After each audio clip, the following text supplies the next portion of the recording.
ସାଙ୍ଗମାନେ ଆପଣ ଜାଣିଛନ୍ତି ଆମ ପୃଥିବୀର କଣ୍ଟ୍ରି ଗୁଡ଼ିକର 1 GB ଡାଟାର ମୂଲ୍ୟ କେତେ? ଆପଣମାନେ ବି ଜାଣିଲେ ଚକିତ ହୋଇଯିବେ। ତ ଚାଲନ୍ତୁ ସେହି ବିଷୟରେ ଜାଣିବା। ପ୍ରଥମେ ବରମୁଣ୍ଡାରେ 1 GB ଡାଟାର ମୂଲ୍ୟ 2162 ଟଙ୍କା। ସେହିପରି ସାଉଥ କୋରିଆରେ 823 ଟଙ୍କା ରହିଛି। ସେହିପରି ଆମେରିକାରେ 602 ଟଙ୍କା, ନ୍ୟୁଜିଲାଣ୍ଡରେ 456 ଟଙ୍କା ରହିଛି।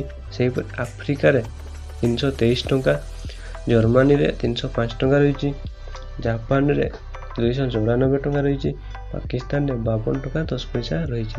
ସେହିପରି ଅଷ୍ଟ୍ରେଲିଆରେ 51 ଟଙ୍କା ରହିଛି, ଚାଇନାରେ 45 ଟଙ୍କା ରହିଛି। ସେହିପରି ଇସ୍ରାଏଲ 8 ଟଙ୍କା 55 ପଇସା କମିଛି, କିନ୍ତୁ ଇସ୍ରାଏଲ ଠାରୁ ଇଣ୍ଡିଆରେ 6 ଟଙ୍କା 57 ପଇସା ରହିଛି।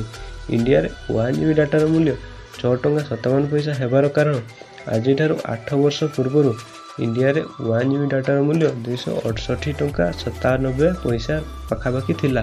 କିନ୍ତୁ ଯେତେବେଳେ ଟେକ୍ନୋଲୋଜି ଆଉ କମ୍ପିଟିସନ୍ ବଢ଼ିବାକୁ ଲାଗିଲା ସେତେବେଳେ ରିଲାଏନ୍ସ ଜିଓ ଆସିଲା। ତ ରିଲାଏନ୍ସ ଜିଓ ଆସିବାରୁ ବର୍ତ୍ତମାନ 1 GB ଡାଟାର ମୂଲ୍ୟ 6 ଟଙ୍କା 57 ପଇସା ରହିଛି। ତ ଏହିପରି ଅନ୍ୟ କଣ୍ଟ୍ରି ଗୁଡ଼ିକର ପ୍ରାଇସ୍ ଜାଣିବା ପାଇଁ ଡେସ୍କ୍ରିପସନ୍ରେ ଚେକ୍ କରିକି ଜାଣିପାରିବେ। ତ ସାଙ୍ଗମାନେ ଏହିପରି ଆହୁରି ଇଣ୍ଟରେଷ୍ଟିଂ ଫ୍ୟାକ୍ଟ ଜାଣିବା ପାଇଁ ଆମ ଓଡ଼ିଆ ଆମେଜିଂ ଫ୍ୟାକ୍ଟ ଚ୍ୟାନେଲକୁ ସବସ୍କ୍ରାଇବ୍ କରନ୍ତୁ, ଘଣ୍ଟି ଆଇକନ୍କୁ ଦବାଇ ଦିଅନ୍ତୁ, ହଁ ସେୟାର କରିବାକୁ ମଧ୍ୟ ଭୁଲିବେନି।